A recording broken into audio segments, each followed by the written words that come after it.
Good morning, अस्सलाम वालेकुम। सुनो पाकिस्तान की सब में आपको खुशामदीद कहते हैं। मैं हूं नजफ राजा और मेरे साथ मौजूद हैं उज़ैर मलिक। और यही गुमान होता है कि हम अभी यहीं से गुजरे हैं जनाब, और यकीन के साथ हम अपनी सुबह का आगाज़ कर रहे हैं कि आप बिल्कुल ठीक ठाक होंगे, जहाँ भी होंगे ज़िंदगी का भरपूर लुत्फ़ उठा रहे होंगे। और आपकी सुबह को मज़ीद खुशगवार बनाने के लिए दुनिया भर से मुख्तलिफ मौज़ूआत, ख़बरें, डिफरेंट सेगमेंट से सजा एक और शो लेकर हम आपकी खिदमत में हाजिर हैं। और बिल्कुल प्रोग्राम का आगाज़ करते हैं एक अच्छी खबर से। जैसे कि आप जानते हैं कि पाकिस्तान की सरजमीन बहुत से कीमती ख़जानों से छुपी हुई है। इस हवाले से ताज़ा खबर ये है कि पंजाब के ज़िला अटक में सोने के बहुत से बड़े ज़खायर दरियाफ्त हुए हैं, जो पाकिस्तान की मईशत के लिए एक बड़ी उम्मीद बन सकते हैं। जियोलॉजिकल सर्वे ऑफ पाकिस्तान की रिपोर्ट के मुताबिक दरिया काबुल और दरिया सिंध के संगम पर तकरीबन 28 लाख तोले सोने की ज़खायर मौजूद हैं। और इस खबर की तस्दीक जियोलॉजिकल सर्वे के बाद नेस्पाक ने भी कर दी है। तो ये कुदरत का वाकई बहुत बड़ा इनाम है, लेकिन एक अहम सवाल यहाँ ये पैदा होता है कि क्या हम इन ज़खायर को महफूज और माहौल दोस्त तरीके से निकाल सकेंगे, क्योंकि गुज़श्ता रोज़ इसी हवाले से पेशावर हाई कोर्ट ने सोने की कानकनी में मरकरी के इस्तेमाल पर पाबंदी आयद की है, क्योंकि ये माहौल और इंसानी सेहत के लिए इंतहाई ख़तरनाक साबित हो सकता है। तो नाज़रीन, जहाँ एक तरफ ये ख़जाने खुशखबरी लेकर आए हैं, वहीं ये जिम्मेदारी हमारे कंधों पर है कि हम इन वसाइल का सही और महफूज इस्तेमाल यकीनी बनाएं। और अब मेरा ख्याल है बिला ताखिर बढ़ते हैं मौसम की सूरत हाल की तरफ। तो बताइए नजफ, आज मौसम कैसा रहने वाला है? आइए आपको वेदर अपडेट्स देते हैं।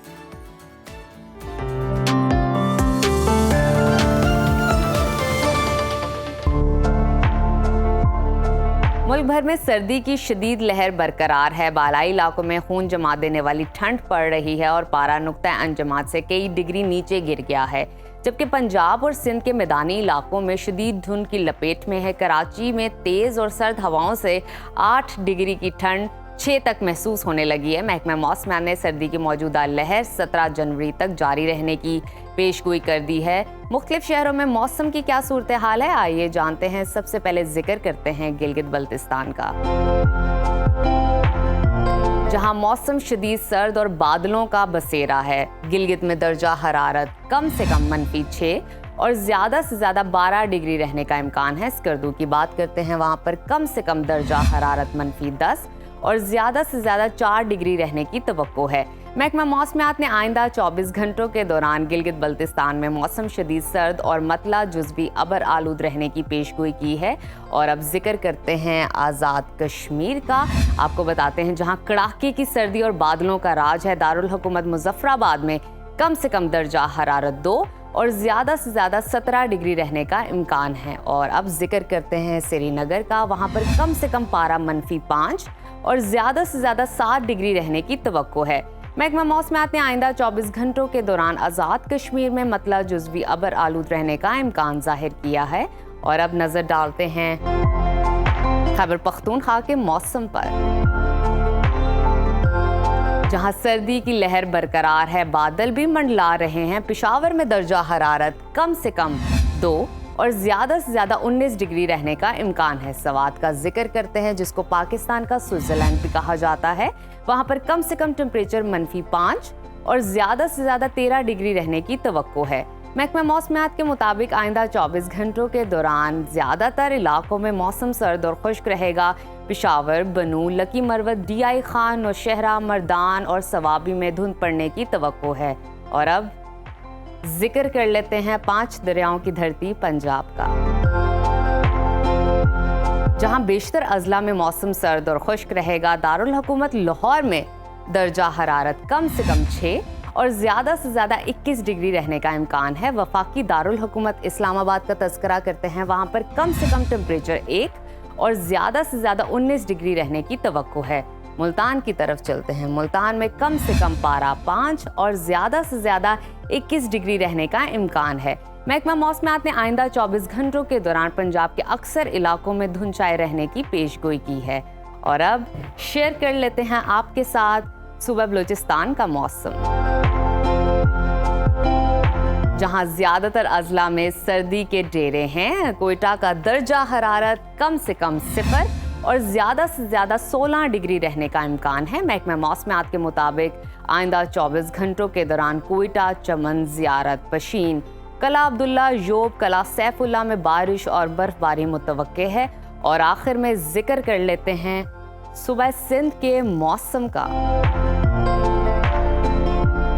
जहां बेशतर अजला में ठंडी और तेज हवाएं चल रही हैं। रोशनियों के शहर कराची में दर्जा हरारत कम से कम 11 और ज्यादा से ज्यादा 26 डिग्री रहने का इम्कान है। हैदराबाद का जिक्र करते हैं, वहां पर कम से कम टेम्परेचर 9 और ज्यादा से ज्यादा 24 डिग्री रहने की तवक्को है। महकमा मौसमियात ने आइंदा 24 घंटों के दौरान सिंध के ज्यादातर इलाकों में मौसम सर्द और खुश्क रहने का इम्कान जाहिर किया है। सखर, शहीद बेनज़ीराबाद, शिकारपुर, कशमोर, दादू, लाड़काना, खैरपुर, टंडो जाम और गिरदो नवा में धुंध पड़ने की तवक्को है।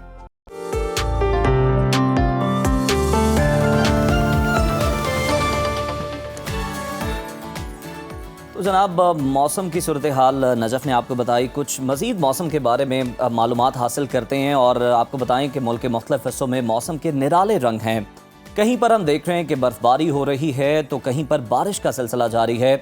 कई इलाकों में खुश्क सर्दी का राज है तो कहीं धुंध ने डेरे जमा रखे हैं।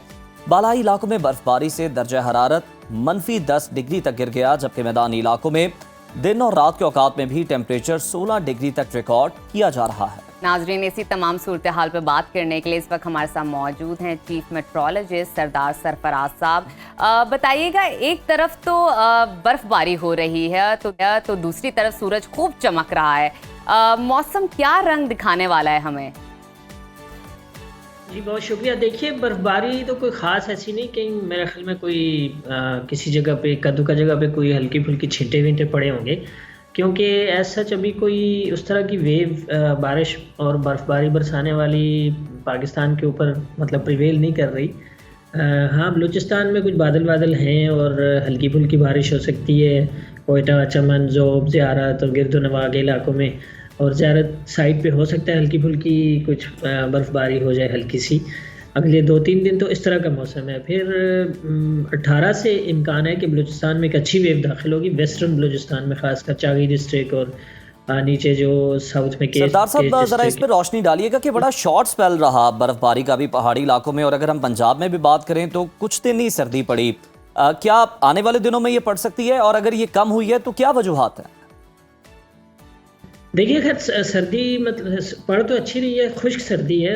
आपने देखा कि 9, 7, 8 दिसंबर से जो एक कोल्ड वेव शुरू हुई थी, तो उसके बाद दिसंबर मुसलसल एवरेजेस से कम ही रहे टेम्परेचर बेशतर जगहों में पाकिस्तान में। और ओवरऑल भी आपकी नज़र से गुजरी हो तो दिसंबर की जो मंथली क्लाइमेट समरी थी हमारी, उसमें भी यही था चीज़ सामने आई थी कि मामूल से काफ़ी कम रहे हैं दर्जा रहा। तो जैसे नॉर्दर्न एरियाज़ में तो -12, -14 तक चल रहा है स्कर्दू और अस्तौर और दूसरी जो साइड्स हैं जीबी साइड पे, और इसी तरह से वादी सवात में काफ़ी ठंड है और लेकिन खुश्क सर्दी है। बारिश और बर्फबारी बरसाने वाली वही एक वेव जो दिसंबर के आखिर में आई थी, जनवरी के शुरू के दिनों तक मेरे ख्याल में 3-4 जनवरी तक कुछ इलाकों में प्रिवेल किया था। तो उसके बाद बिल्कुल ड्राइनेस चल रही है। तो अब देखिए 20 मतलब 18 को बलूचिस्तान में और फिर 20 या 22, 23, 24 को नॉर्दर्न एरियाज में इम्कान होगा बारिश का भी और बर्फबारी का भी। उसमें सरदार साहब, लोग ना बड़ा पंजाब की अगर बात करें तो बड़े तजब्जुब का शिकार हैं। उन्हें समझ नहीं आ रही कि वो सर्दियों के कपड़े संभाल दें या अभी बाहर ही रखें। तो आप जरा रहनुमाई कर दें उनकी। हाँ, नहीं देखिए, अभी तो दिन है सर्दी बढ़ने के मजीद, ये जनवरी के दिन तो कम से कम है ही है, और फरवरी के समझ लें मिड तक, यानी अभी कम से कम 3-4 हफ्ते ऐसे हैं कुछ ना कुछ सर्दी पड़ती रहेगी। लेकिन जाहिर है दिन में मौसम बेहतर हो जाता है और सर्दी आपने महसूस किया होगा कि रात में और सुबह में ज़्यादा होती है। जी हाँ, बिल्कुल ठीक। पंजाब के बाद जरा कराची की सूरत हाल से आगाह कीजिए कि सर्दी पड़ रही है, शिद्दत बहुत ज्यादा है, दर्जा हरारत मजीद कितना नीचे आ सकता है? देखिए, कराची में भी दिन में तो सर्दी खैर नहीं होती, 25, 26, 27 इस रेंज में होता है टेम्परेचर, तो जाहिर है वो इतना दिन को सर्दी महसूस नहीं होती। लेकिन सुबह में और रात में अच्छी ठंड होती है कि आपने नोट किया होगा सिंगल डिजिट में टेम्परेचर पिछले 4-5 दिन चल रहा था। आज 11 आया और अभी जो आगे इस महीने के आखिर तक जी लग रहा है कि इसी तरह से 10 सरदार साहब, लगता है आप पे भी कुछ सर्दी के असरात जो है ना वो नमूदार हो रहे हैं। जी ऐसे ही। तो मैं कह रहा था कि कराची में भी रात का टेम्परेचर ये इसी रेंज में 10 से 10 11 12 इसी रेंज में रहने का इम्कान है अगले हफ्ता 10 दिन तक कह सकते हैं हम। सही। और दिन में जिस दिन हवाएं चलती हैं जैसे परसों 17 जनवरी को फिर है कुछ तेज़ हवाएं चलने का, तो वो दिन भी फिर ठंडा होता है कराची के लिए, कराची वालों के लिए। अच्छा सरदार साहब, अब पंजाब और सिंध की ओवरऑल ही बात कर लें कि बारिशें हमसे रूट क्यों गई हैं जनाब, कोई इम्कान है इनका आने वाले दिनों में?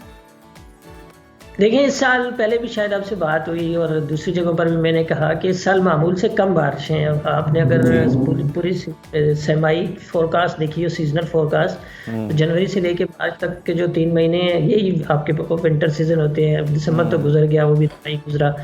तो इन 3 महीनों में भी बहुत कम बारिशें हैं। इस दफ़ा एक तरह से ना ड्राउट की सी कैफियत चल रही है। वो उसकी आपको पता है कि पाकिस्तान की बारिशों के कुछ टेली कनेक्शन होते हैं पैसिफिक ओशन के दर्जा हरारत और सर्दियों की बारिश के उधर अटलांटिक ओशन के दर्जा हरारत और एटमॉस्फेरिक प्रेशर जो होता है, तो वो एक टर्म होती है। वहाँ से जब वेव आती है और फिर यूरोप, ईस्टर्न यूरोप को और मिडल ईस्ट वगैरह से होती हुई हमारे पास पहुँचती है, तो इत्तेफाक से उन वेव्स की कोई ऐसी आमद नहीं हो रही है हमारे एरिया की तरफ, तो खुश्क साली चल रही है। बिल्कुल ठीक है, खुश्क सर्दी चल रही है, खुश्क साली चल रही है। सरदार साहब, आप भी अपने आप को ये ज़रा खुश्क सर्दी से महफूज रखें। बहुत शुक्रिया आपके वक्त जनाब। आपने जाना कि मौसम की क्या सूरत हाल रहने वाली है सरदार सरफराज साहब से, और बारिशें आने वाले दिनों में होंगी लेकिन कुछ कम होंगी। अब प्रोग्राम के सिलसिले को आगे बढ़ाते हैं, बात कर लेते हैं जनाब। पाकिस्तान की तारीख में कुछ ऐसी शख्सियात भी गुजरी हैं जिनके खदमात कई सदियों तक लोगों को राह दिखाती रहेंगी, लोगों के लिए मशअल राह हैं। आज हम बात कर रहे हैं एक ऐसी ही दरख्शा शख्सियत की जिन्होंने अपनी तहरीरों से ना सिर्फ लोगों के दिलों को रोशन किया बल्कि सोच की नई राहें भी खोली। जी हाँ जनाब, वो नाम है अदब, सहाफत और रूहानियत के अमीन वासिफ अली वासिफ साहब का। बिल्कुल, 96 ईयर्स पहले पंजाब के ज़िला हुशाब में पैदा होने वाले वासिफ साहब की शख्सियत आज भी अपनी फ़िक्र की ताजगी में हमें सरशार करती है। एक ऐसे दौर में जब दुनिया मादियत की तरफ बढ़ रही थी, वासिफ साहब ने रूहानियत और मशरकी फ़लसफ़े को असरी तनाज़े में पेश किया। उनकी तहरीरें ज़िंदगी के गहरे मुशाहदात से मुज़य्यन हैं और आज भी अपनी ही मुतलका, और जितनी कल मुतलका लगती थी, रिलेटेबल लगती थी, आज भी उतनी ही रिलेटेबल लगती हैं। जी हाँ, आज उनके यौम पैदाइश पर हमने अपने प्रोग्राम में दावत दी है वासिफ अली वासिफ साहब के फर्जंद और उनके मिशन को आगे लेकर चलने वाले साहिबजादा काशिफ महमूद साहब को। काशिफ साहब, सुनो पाकिस्तान में हम आपको खुशामदीद कहते हैं सर। Thank you. काशिफ साहब, वासिफ साहब को दुनिया बतौर उस्ताद, अदीब, शायर बहुत से हवालों से जानती है। क्या उनकी शख्सियात के पहलू हैं? ये बताएं, बतौर वालिद वो कैसे थे? आपकी मौजूदगी का फ़ायदा उठाते हुए हम ये जानना चाहते हैं, क्या तरबियत का अंदाज़ था उनका? बहुत बड़ा ज़र्फ़ और बहुत बड़ा विज़डम जब ये कभी औलाद को मैसर आ जाए ना, तो तरबियत का अंदाज़ फ़र्क हो जाता है। तो हमने देखा बचपन से ही कि हमारा घर मेरे बाकी दोस्तों से मुख्तलिफ था। अच्छा। मेहमानों का सारा दिन आना, मेहमानों की खिदमत कैसे करनी है, वाह, ये हमें करके दिखाया गया।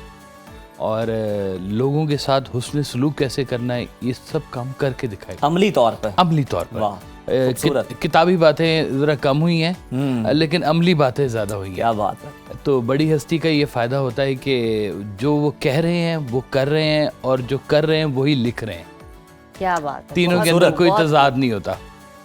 ऐसे लोगों की ज़िंदगी अंदर और बाहर बराबर होती है, कोई शक। मुझे जब लोग पूछते हैं ना कि भाई साहब घर में कैसे थे, तो मैं उन्हें कहता हूँ जी जैसे बाहर थे। जैसे बाहर। अच्छा। क्या हाँ, मुझे कोई फ़र्क नहीं लगते थे कि मेरे वाले साहब जो महफिल में बैठे हुए हैं और जो घर में हैं, इन दोनों शख्सियात में कोई फ़र्क है। लेकिन काशिफ साहब, मुझे ऐसा लगता है जब भी तरबियत की बात आती है माँ बाप की तरफ से, तो कोई ना कोई ऐसा पॉइंट या कोई ना कोई ऐसा स्टेप होता है जो ज़्यादा आप पे असरअंदाज होता है। तो वासिफ साहब का ज़िंदगी का कौन सा ऐसा पहलू है, कलाम है, आदत है, बिहेवियर है, जो सबसे ज़्यादा इम्पैक्ट की आपकी तबीयत पर? मैं अगर कहूँ तो सबसे ज़्यादा आपने ना इंसान को फोकस किया, इबादत से भी ज़्यादा। कि आपने कहा कि जैसे भूखा आ जाए ना, तो कलमा ना सुनने बैठ जाना, पहले उसे खाना खिलाना। बहुत खूब, बहुत खूब। तो वो इंसान को प्रायोरिटी दी आपने, इंसान की गलतियों को माफ़ करने की प्रायोरिटी दी, इंसान को बर्दाश्त करने की प्रायोरिटी दी। तो मेन फोकस जो आपका रहा है ना वो यही रहा है कि अगर ये हज़रत इंसान पे और उसके ख्याल के ऊपर अगर काम हो गया ना तो ये एक माशरा साज काम भी है और एक उम्मत साज काम भी है ये वाला। बेशक बेशक। एक शख्स की तरबियत जो है वो पता नहीं कितने ख़ानदानों की तरबियत होती है। एक बीज में पता नहीं कितने दरख्त होते हैं और एक दरख्त में पता नहीं कितने बीज होते हैं। कहानी कहाँ से कहाँ चलती जाती है। अच्छा, वासिफ साहब के तालीमी रूहानी सफ़र के बारे में आप कुछ हमें बताएं। जी, किसको अपना उस्ताद रहनुमा समझते थे, किससे ज़्यादा मुतासर थे? एक बार सबका शेर है कि मैं ख़बर के दाम का दाम हूँ, मैं खिरत कदे का इमाम हूँ, मैं अली वली का ग़ुलाम हूँ, वाह। उसी ताजदार की बात हूँ, मेरा नाम वासिफ बासफ़ा, मेरा पीर सैयद मुर्तज़ा, मेरा विर्द अहमद मुश्तबा, मैं सदा बहार की बात हूँ। वाह वाह, सुभान अल्लाह, क्या बात। तो वो आपकी शख्सियत में वो मौला अली की मोहब्बत का जो रंग है वो बड़ा ख़ास तौर पे झलकता है और आपके कलाम में भी इसका बहुत ज़्यादा, बल्कि वो याद है आबदा परवीन जी ने भी उनका एक कलाम पढ़ रखा है, मैं नारा मस्ताना, मैं शौक़े रिंदाना, बहुत बड़ा मशहूर कलाम है। तो वो भाई साहब का कलाम है और इस तरह से और भी बहुत सारे लोगों ने दीगर ममालिक में भी पढ़ाया जाता है जी। नुसरत फ़तेह अली ख़ान साहब ने बहुत कलाम पढ़े हैं आपके, मेहदी हसन साहब ने पढ़ा है, उस्ताद फ़तेह अली ख़ान साहब ने पढ़ा हुआ है और असर हाजिर के तो तकरीबन असरार ने आपके कलाम पढ़े हुए हैं। हामिद अपना उस्ताद हामिद अली ख़ान साहब, जी हाँ, रफ़ाकत अली ख़ान साहब, ये सब लोग बहुत बड़े नाम, बड़े नाम भी हैं और ये कलाम भी तो कलाम भी बहुत बड़े हैं जी, कितनी बड़ी शख्सियत का लिखा है। जी हाँ, बिल्कुल अच्छा, ऐसे जी। काशिफ साहब, अभी आपने कहा कि उनके कलाम में सबसे अहम बात थी इंसानियत, रूहानियत। जी हाँ। तो मुझे ये बताइए आज के दौर में कितनी अहमियत की हामिल है ये चीज़? देखिए, हमारे यहाँ मैंने MBA किया हुआ है जी। अच्छा। और MBA तक मैं इस चीज़ को ढूंढता रहा कि हमें बिजनेस तो पढ़ाया जा रहा है, अच्छा, हमें मार्केटिंग सिखाई जा रही है, बिल्कुल ठीक। मार्केट में चलना सिखाया जा रहा है, लेकिन हमारी उन खुसूसियात के ऊपर काम नहीं हो रहा है जिनकी वजह से हमने अच्छा इंसान बनना है। बहुत खूब। हमें ये तो सिखाया जा रहा है कि भाई आप ये करोगे ये नौकरी लगेगी, या ये करोगे इतने पैसे कमाओगे। आजकल के दौर में भी हर तरफ ये आता है how to become a millionaire, billionaire, पैसे कैसे कमाएंगे, दौड़ लगी हुई है, दौड़ लगी हुई हर तरफ। पैसा बहुत अच्छी चीज़ है, लेकिन अगर तरबियत ना हो तो इससे बड़ा खन्नास कोई नहीं है। यानी कि पैसा पावर भी है और पैसा डिस्ट्रक्शन भी है। तो अगर आपकी तरबियत ठीक हुई है, थोड़ा सा इसमें कोई अगर आप मिसाल भी ऐड करना चाहें तो बड़ा हमारे ऑडियंस के लिए सबक होगा। जी हाँ, कह लें कि वैसे साहब ने कहा कि इंसान की तरबियत में जैसे कहते हैं कि गुस्सा है, इंसान में शर्म व हया है, इंसान में बुग़्ज़ है, कीना है, ये हर इंसान में है। बिल्कुल ठीक है। अब ये किस हद तक आपके लिए नफ़े वाली चीज़ है और कहाँ से बीमारी शुरू हो जाती है। गुस्सा बहुत अच्छी है, पावर है आपके अंदर। एंगर मैनेजमेंट अगर हो जाए तो गुस्सा एक फ्लेम की तरह है आपके अंदर, लेकिन अगर गुस्सा आपका एक हद से बढ़ गया तो गुस्सा आपको लेके चलेगा, आप नहीं गुस्से को लेके चल रहे। बिल्कुल बिल्कुल। कहते हैं ये एक ऐसा घोड़ा है जो सवार के ऊपर सवार हो जाता है, कोई शक नहीं, वो उसे लेके आपके चल अपने लिए भी नुकसानदेह आपके अपने लिए भी नुकसानदेह होता है। तो इंसान की ये जो चीज़ें ऐसी हैं जो उसके बीच में इनबिल्ट मौजूद हैं, उनकी तरबियत करके उनको उस जगह पे लेके आना जहाँ पे उसके लिए। वह साहब ने एक जगह पे कहा कि देखो दरवेशी क्या है जी। आपने कहा पहले तो लोगों के लिए तुम बेज़रर हो जाओ, तुमसे किसी को नुकसान ना पहुंचे, और दूसरी बात ये कि तुम लोगों के लिए मनफियत बख्श बन जाओ, तुमसे लोगों को फ़ायदा पहुंचे। तो ये मुकम्मल दरवेशी है कि आप ऐसे इंसान बने जिससे किसी को नुकसान नहीं हो रहा, बल्कि आपसे फ़ायदा को फ़ायदा पहुंच रहा है, आपके साथ नफ़ा पहुंच रहा है। और ये छोटे छोटे से नफ़े आपकी ज़ात के हवाले से हमें बहुत बड़ी डोमेन नहीं मिली। एक मुझे याद है वह सब के पास एक शख्स आया, तो उस वक्त वो ईरान इराक की जंग लगी हुई थी। अच्छा। उसने कहा भाई साहब ईरान की जंग लगी हुई है, उधर भी मुसलमान उधर भी मुसलमान। तो आपने कहा जंग तुमने शुरू कराई है? उसने कहा नहीं जी मैं तो नहीं शुरू करी। आपने कहा तुम बंद करा सकते हो? उन्होंने कहा नहीं, अब चाय पी बैठे हमें अपनी डोमेन भी सेट करनी है। सही। जहाँ हमारी डोमेन नहीं है वहां पे हम दुआ कर सकते हैं। मेरे हाथ की इस्तात यहाँ तक नहीं है अगर, हाँ। तो मैं दुआ कर सकता हूँ। सही बात। लेकिन मुझे इसके लिए बहुत ज्यादा ना वो रौला डालने की जरूरत नहीं अपने होती आप को तो तुम इत्मीनान दो ना, अपने कम आप से को कम। इत्मीनान दो जी। अच्छा सर ये भी ज़रा बताइएगा कि आजकल का जिस तरह से दौर है ना, हर कोई एक दूसरे को रौंद के जनाब एक दूसरे के कंधों पे पाँव रख के आगे जाना चाहता है। जी हाँ। तो ऐसे में किस तरह कोई हकीकी इत्मीनान जो है शख्स हासिल कर सकता है और इस रेस से थोड़ा सा बाहर निकल सकता है? देखिए अल्लाह ताला फरमाते हैं कि लोगों का जो सुकून कल्ब है वो सिर्फ मेरे जिक्र में, सिर्फ मेरे जिक्र में। अल्लाह का जिक्र, अल्लाह के हबीब का जिक्र, अल्लाह वालों का जिक्र, ये आपके कल्ब को सुकून देता है। वरना इंसान की लिमिट कोई नहीं है। कहते हैं जी वो कारून था, उसके खजानों की जो चाबियां थी 70,000 ऊंटों के ऊपर होती थी। चाबियां, खाली चाबियां, खजाना भी पता नहीं किधर हो गया जी है। तो लिमिट तो कोई भी नहीं इंसान की, खत्म हो गया। इंसान ना राजी रहना चाहे किसी चीज पे राजी नहीं रह सकता, और अगर राजी रहना चाहे तो अपनी हर हाल के ऊपर राजी रह सकता है। वो कहते हैं कि रहना है हर हाल में राजी, तेरे संग है जीवन बाजी। एक घर छोड़ के अमीर है तो दो घर छोड़ के गरीब है।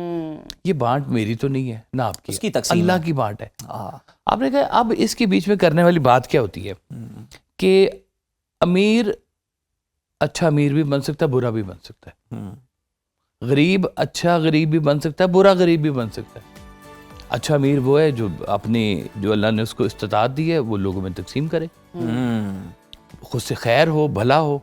अच्छा काशिफ साहब, आपकी मौजूदगी का फ़ायदा उठाऊंगी। 64% पाकिस्तानी यूथ है पाकिस्तान में, जिसमें बहुत पोटेंशियल है, बहुत कुछ कर सकती है, लेकिन हम देख सकते हैं भटक रही है, तरबियत की कमी आ रही। तालीम बहुत है लेकिन तरबियत नहीं है। उनको क्या मैसेज देना चाहेंगे इस खास मौके पर? मैं सबसे पहले ये कहना चाहूँगा कि अगर वैसा के ना एक बड़ा खूबसूरत फिक्र आपको पेश करता हूँ कि अपनी औलाद को तालीम दो जदीद, ताकि वो रिस्क कमा सके, और उनको दीन दो कदीम, ताकि बर्बाद ना हो।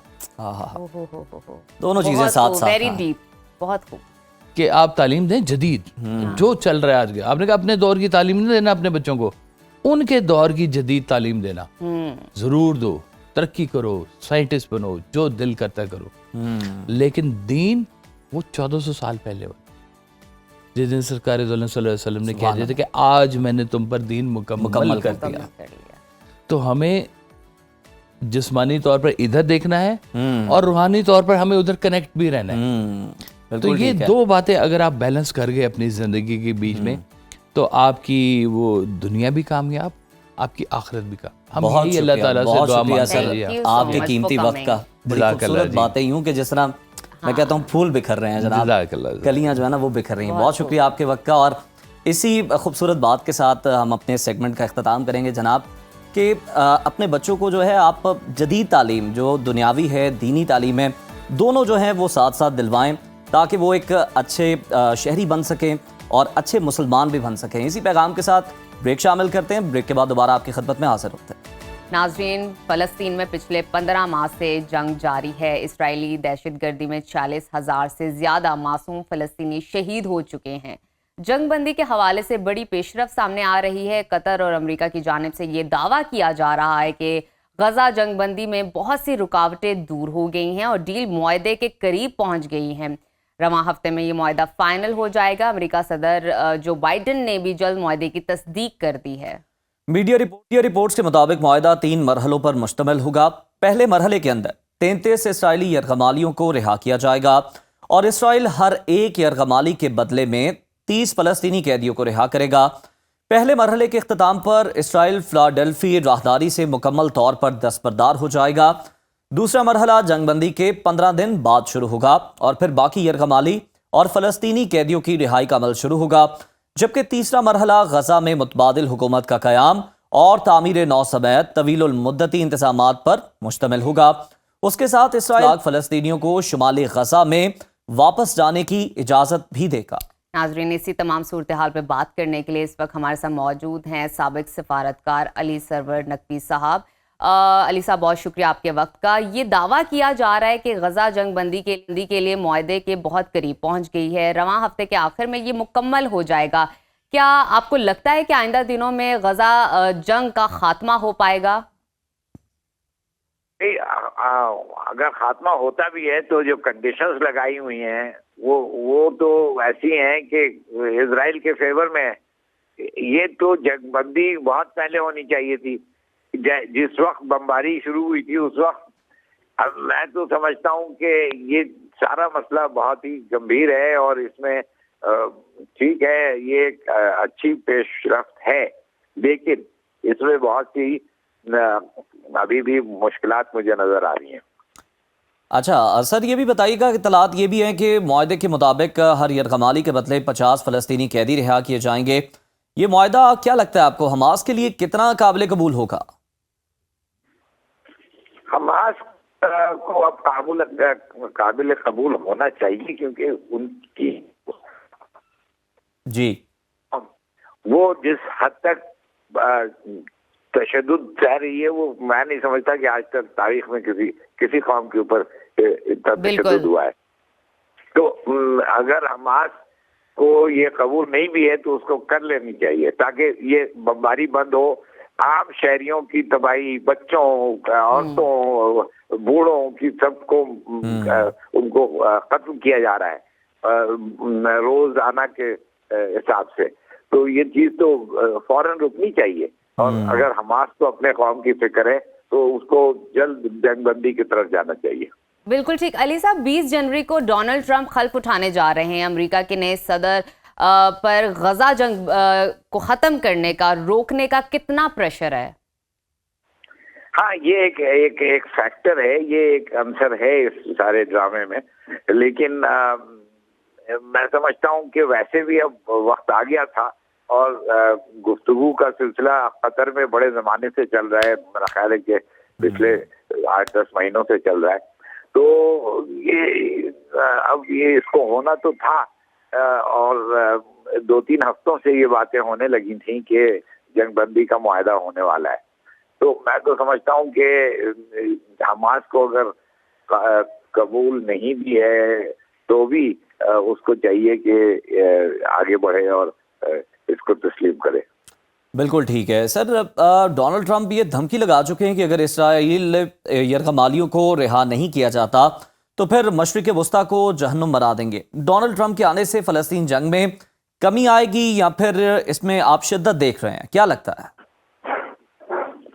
मेरा ख्याल है कि डोनाल्ड ट्रंप का जो किरदार है, कैरेक्टर जो उसका है, वो ये है कि वो अनप्रेडिक्टेबल चीजें करता है, जो कि तस्वीर भी कोई नहीं कर सकता। तो उस वजह से दोनों फरीक इस वक्त, हमास और इजराइल, जल्द चाहते हैं कि कोई ऐसी सूरत हो जाए कि डोनाल्ड ट्रंप उसमें और मजीद प्रॉब्लम ना खड़ी करे।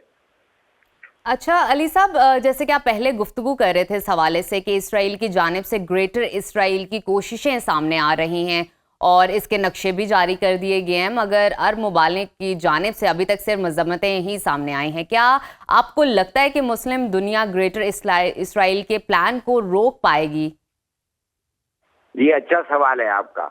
मैं समझता हूँ मुस्लिम दुनिया, उसने इतनी तबाही होते देखा और उसका कुछ नहीं किया। तो मुस्लिम दुनिया तो उसको, मतलब कि ग्रेटर इजराइल को रोकने की पूरी कोशिश करनी चाहिए। ग्रेटर इजराइल एक मशरिक वस्ता में एक बहुत बड़ी मॉन्स्ट्रोसिटी, अंग्रेजी में कहते हैं, मॉन्स्टर एक खड़ा हो जाएगा, और वो मॉन्स्टर सबके लिए नुकसानदेह है। तो इसको तो किसी हालत में होने नहीं देना चाहिए। अच्छा सर, ये बताइएगा कि ये जो हम मुआहदे सुन रहे हैं और इसका जो तीसरा मरहला है उसमें मुतबादिल हुकूमत के क़याम का जिक्र है, क्या लगता है आपको, क्या आपका तज्जिया कि मुतबादिल हुकूमत का जो क़याम है इसका मकसद क्या है? कि मतलब उसमें कोई हमास का अमल दखल ना हो? हाँ, यही उनका तो मेरा ख्याल है कि प्रोग्राम यही है, प्लान यही है, लेकिन फलस्तीनी अवाम जो है वो हमास को नहीं छोड़ेगी। जी। इसलिए मेरा ख्याल है कि ये मुतबादल हुकूमत का क़याम इस वक्त तो बड़ा मुश्किल नजर आ रहा है, मगर देखते हैं आगे क्या होता है। बिल्कुल ठीक है, ये तो आने वाले दिनों में ही वाज़ेह हो जाएगा मजीद। बहुत शुक्रिया अली सरवर नकवी साहब आपके कीमती वक्त का। आप सूरत हाल पर अपनी राय दे रहे थे, अपना तज्जिया दे रहे थे। प्रोग्राम में अब वक्त हो गया एक ब्रेक का, आप कहीं मत जाइए, देखते रहिए सुनो पाकिस्तान।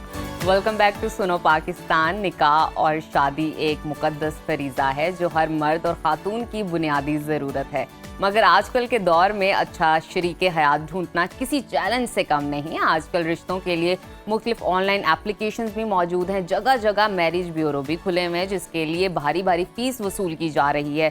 अब तो ये बाकायदा प्रोफेशनल बिजनेस बन चुका है। पाकिस्तानी अदाकारा यशमा गिल कहती हैं कि उन्हें मैरिज ब्यूरो की रजिस्ट्रेशन के लिए 4 लाख रुपए, जबकि रिश्ता होने के बाद भी 4 लाख देने का कहा गया। मगर महंगाई के इस दौर में लाहौर में एक ऐसी खातून भी हैं जो कि बिला मुआवजा अपनी खिदमात फराहम कर रही हैं और लोगों के मुफ्त रिश्ते करा रही हैं। हमारी साथी एंकर रुबीना यूसुफ ने उस खातून से गुफ्तगू की है, आइए आपको वो दिखाते हैं।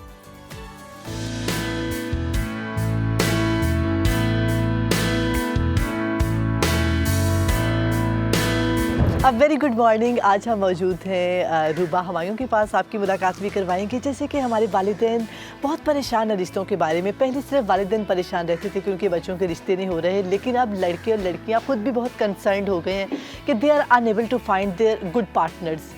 तो आज हम उनसे गुफ्तगू करते हैं जो कि फ्री मैच मेकिंग का काम करती हैं। तो अस्सलाम वालेकुम मैम। वालेकुम अस्सलाम। कैसी हैं आप? जी अल्हम्दुलिल्लाह मैं बिल्कुल। अच्छा, इतना ज़बरदस्त काम कर रही हैं आप जो कि हमारी सोसाइटी में नहीं हो रहा। हमारी सोसाइटी में जो मैच मेकर्स हैं वो इतनी हैवी फ़ी लेते हैं और उसके बाद भी मैंने देखा है कि वो लोग फेक रिश्ता करवा के तो अपनी फ़ी दोबारा फिर लेते हैं कि अब आपके 15 रिश्ते कंप्लीट हो चुके हैं जी, अब आप दोबारा फ़ी दें तो फिर हम आपको अगले रिश्ते दिखाएंगे।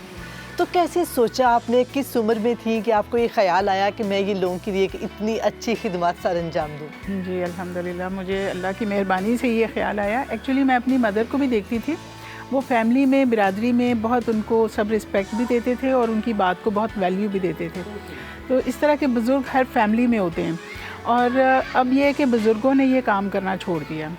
तो मैंने ये देखा कि बहुत से ऐसी फैमिलीज़ के मामलात जो हैं वो प्रोफेशनल मैच मेकर्स हैंडल कर रहे हैं और वो उनको उनकी एनर्जीज़, उनके रिसोर्सेज को मिसयूज़ कर रहे हैं इस तरह से कि वो रिश्ते उनको दिखाते नहीं हैं और फेक रिश्ते दिखाते रहते हैं और फीस ले लेते हैं। फेक रिश्ता आपको पता है डमी रिश्ता क्या होता है? यानी कि रिश्ता की बस आपको दिखा दिया और फिर बाद में कहा कि आपको रिजेक्शन आ गई है जी, बात खत्म। रिश्ता नहीं होता पीछे कोई। हाँ, कोई नहीं होता, प्रोफाइल बनाई होती है, स्ट्रॉन्ग प्रोफाइल। लोगों ने अब वो सोच लिया है कि महंगाई के दौर में इसको एज अ बिजनेस।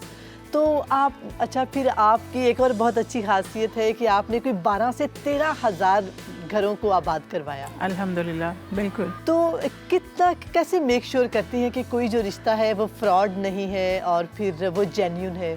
ज़रा ये भी बताइएगा। देखें, हमने इन्वेस्टिगेशन अपने ज़िम्मे नहीं रखी।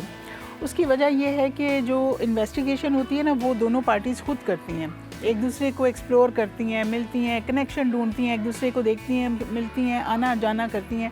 वो काम उनके अपने ज़िम्मे है कि उन्होंने डिसीजन भी अपने ज़िम्मे है, इन्वेस्टिगेशन भी।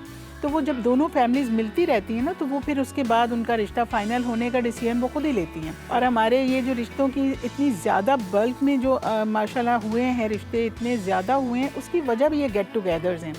हम लोग जब तक ऑनलाइन SMS के थ्रू करते थे तो फैमिलीज़ को हम मिलते भी नहीं थे। तो तब हमारे रिश्ते जो थे वो बिल्कुल ऐसे महीने में 1 हो गया, 2 हो गए। लेकिन अब जब ये गेट टुगेदर्स महीने में 2 दफ़ा हम करवाते हैं, एक अहले तशी की और एक अहले सुन्नत की, उनको अलग अलग हम बुला लेते हैं, तो फिर वो 15-15 दिन के गैप से हमारा ये गेट टुगेदर होता रहता है कंटिन्यूअस। और उसमें जो कपल्स हैं वो भी आते हैं जिनकी दोनों की प्रोफाइल शेयर की, फैमिलीज़ को हम बुलाते हैं। हम जो बच्ची यानी कैंडिडेट जो है वो खुद भी आ सकते हैं, चाहे वो लड़की है या लड़का है, दोनों अपने पेरेंट्स के साथ या अपनी बहन या अपनी किसी फैमिली मेम्बर के साथ आ सकते हैं।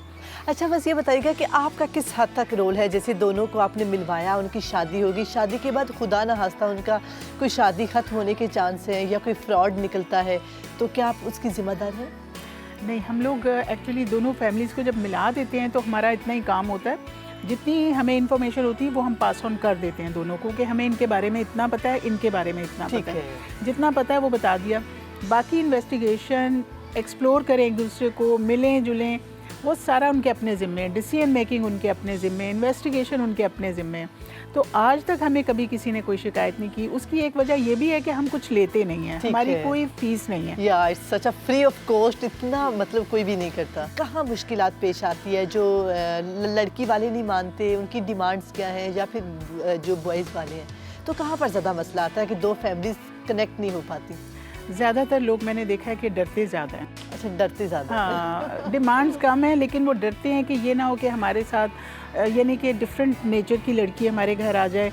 तो आपको पता है डिवोर्स रेट कितना ज़्यादा हो गया है, ज़रा सी बात पे तो फ़ौरन रिश्ता ख़त्म हो जाता है, और इतना ज़्यादा सब दोनों फैमिलीज डिस्टर्ब होती हैं, इतना एक्सपेंस उन्होंने किया होता है शादी पे, इतनी ज़्यादा उम्मीदें होती हैं कि ये घर आबाद हो रहा है तो हम इससे खुशियाँ आएंगी घर में। लेकिन अगर इस तरह की छोटी मोटी बात पे डिवोर्स हो जाए, लोग डरते ज़्यादा हैं इस वक्त। डिमांड ज़्यादातर लड़के वालों की होती हैं कि वो कहते हैं कि लड़की ऐसी हो, ऐसी हो। कई लोगों ने तो ये रूल बनाया होता है कि भाई हमने तो यहाँ पे करना है जहाँ लड़की जॉब करती हो, और फिर बाज़ औक़ात कहते हैं कि जॉब बिल्कुल ना करती हो। अगर जॉब वाली लड़की है तो उसे बाद में कहेंगे कि आप जॉब छोड़ देंगी ना, या उन्हें हिजाब वाली बच्ची चाहिए तो वो फिर बच्ची अगर मान भी जाए कि मैं बाद में ले लूँगी हिजाब, तो वो उनके ऊपर भी उन्हें होता है कि पता नहीं लेती है कि नहीं, इस तरह करके ना। तो वो बास की अपनी अपनी कंडीशंस। फिर कुछ कास्ट बाउंड बहुत ज़्यादा होते हैं, वो कहते हैं नहीं हमने फ़लाँ कास्ट के अंदर ही रहते हुए रिश्ता करना है। जब वो बच्चा ओवर एज होने लगता है या बच्ची की एज निकल रही होती है तो फिर कहते हैं अच्छा चलें दूसरी कास्ट का भी दिखा दें। तो इस तरह की सादात में मैंने देखा है बहुत मसाइल हैं। सादात सिर्फ सादात में करना चाहते हैं।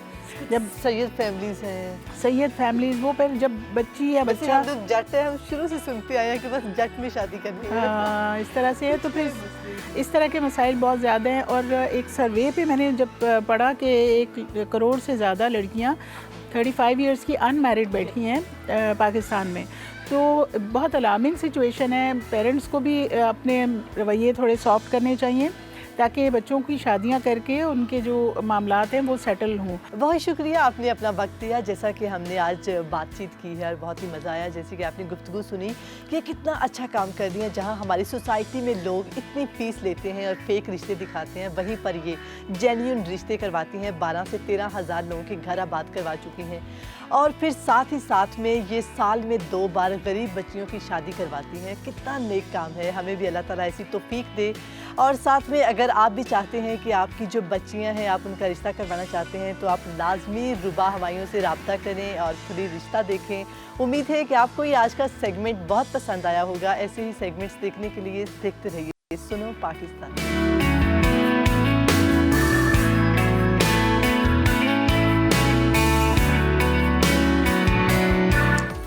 क्या खूबसूरत और नेक काम कर रही हैं, मैं कहता हूँ। और देखें, नफसा नफसी का दौर है, हर कोई कोशिश कर रहा है कि जनाब किसी ना किसी तरीके से किसी से पैसे ले ले, पैसे कमा लिए जाएं, लेकिन फी सबीलिल्लाह ये काम कर रहे हैं आज भी ऐसे लोग जो कि यकीनन हमारे माशरे के लिए एक बहुत बड़ी मिसाल। और उज़ैर, इसमें सबसे इम्पॉर्टेंट बात ये, पहले हम कहते थे कि बेटियों के रिश्ते अच्छे नहीं मिल रहे, अब बेटों का भी यही हाल है। तो ये जो खातून है, ये जो काम कर रही हैं, ये फी सबीलिल्लाह कर रही हैं, बहुत अच्छा और देखें, जब फी सबीलिल्लाह कर रही है ना नजफ, तो फिर उसके अंदर उनका खुलूस भी शामिल होगा।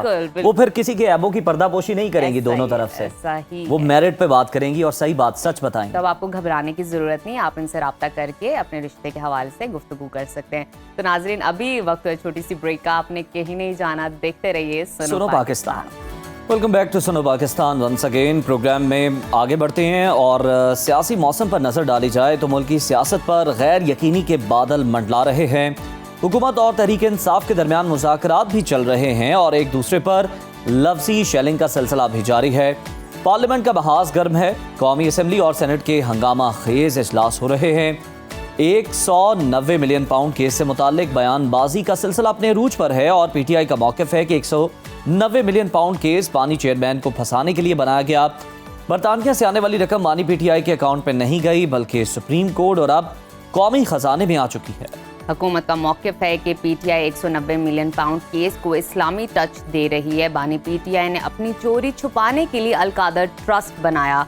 वफाकी वजीर एहसन इकबाल कहते हैं कि अगर चोरी के पैसों से मस्जिद बना ली जाए तो वो चोरी ही होगी। इसके साथ एक बार फिर बैकडोर राब्तों के दावे शुरू हो गए हैं। बैरिस्टर सैफ ने यह दावा किया कि बानी पीटीआई से जेल में बैकडोर राब्ते हो रहे हैं और उनसे ऐसे लोग मिलने आते हैं जिनके इस्टेब्लिशमेंट से बराह रास्त राब्ते हैं। मगर वज़ीर दिफा ख्वाजा आसिफ ने बैकडोर राब्तों की तरदीद करते हुए ये वाज़ेह कर दिया कि बानी PTI से कोई पसे पर्दा बातचीत नहीं चल रही। वज़ीर आला KP के सरकारी हैसियत से राब्ते में है, मगर गंडापुर इन राब्तों को भी बढ़ा चढ़ाकर पेश कर रहे हैं और उनके हवारी भी ऐसा ही कर रहे हैं। इसी तमाम सूरत हाल पर गुफ्तगू करने के लिए इस वक्त हमारे साथ मौजूद हैं सीनियर तज्ज़ियाकार आमिर अलियास राना साहब। बहुत शुक्रिया आमिर साहब आपके वक्त का। बताइएगा, बानी PTI और तहरीक इंसाफ की क़यादत बैकडोर राब्तों की तरदीद कर रही है, मगर बैरिस्टर सैफ का दावा है कि बानी PTI से जेल में बैकडोर राब्ते हो रहे हैं। बैरिस्टर सैफ के इस दावे में कितनी हकीकत है? देखें, ये 100% हकीकत है। खुद इमरान खान ने तस्लीम किया कि मुझे बिलवास्ता तौर पे मैसेजेस आए हैं। जब ये सेनेटर राजा नासिर अब्बास साहब ने कहा था ना कि इमरान खान को ऑफर हुई है बनी गाला जाने की और उन्होंने इनकार कर दिया, फिर ये सवाल पूछवाया गया था इमरान खान से। साफियों ने पूछा था कि जी बताएं, तो उन्होंने कहा कि हाँ। तो उन्होंने पूछा कि आप बताएं कौन आ रहा है, तो उन्होंने कहा मैं नाम नहीं बता सकता।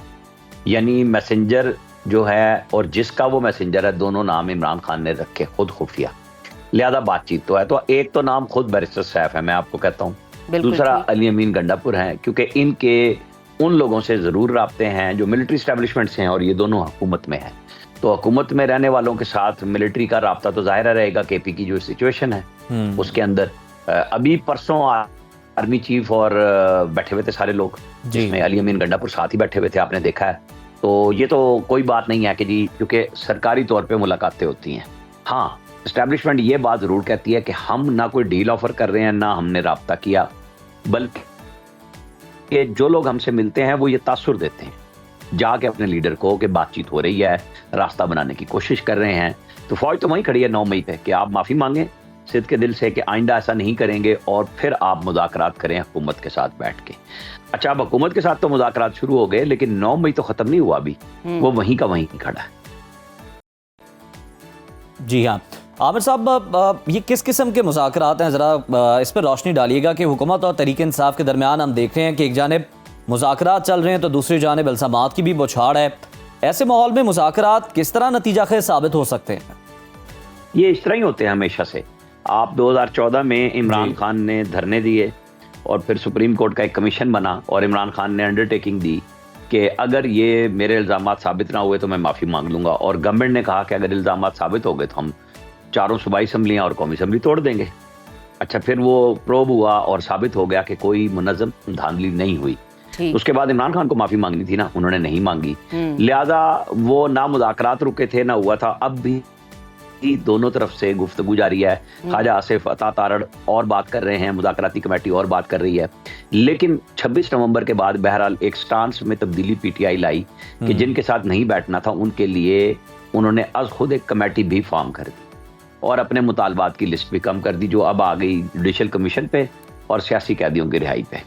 देखें, माहौल तो बन गया, सख्तियाँ भी हुई और फिर इमरान खान से मुलाकात हुई, लेकिन मुलाकात असल वो थी जो अली अमीन गंडापुर ने अपनी कमेटी के बाकी 4 अरकान से हट के घंटा सवा घंटा अलग से मुलाकात की।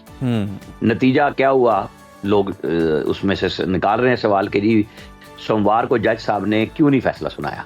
ठीक, तो वो ये है कि भाई इमरान खान साहब से की पार्टी तो कह रही है ना कि निज़ाम घुटनों के बल आ गया है, जबकि दूसरी तरफ से कहा जा रहा है कि इमरान खान की पार्टी घुटनों के बल आई हुई है कि हम खान को मना रहे हैं, आप थोड़ा सा रुक जाएं, हम 190 में इसके ऊपर 9 मई के ऊपर उनसे माफ़ी की बात कर रहे हैं।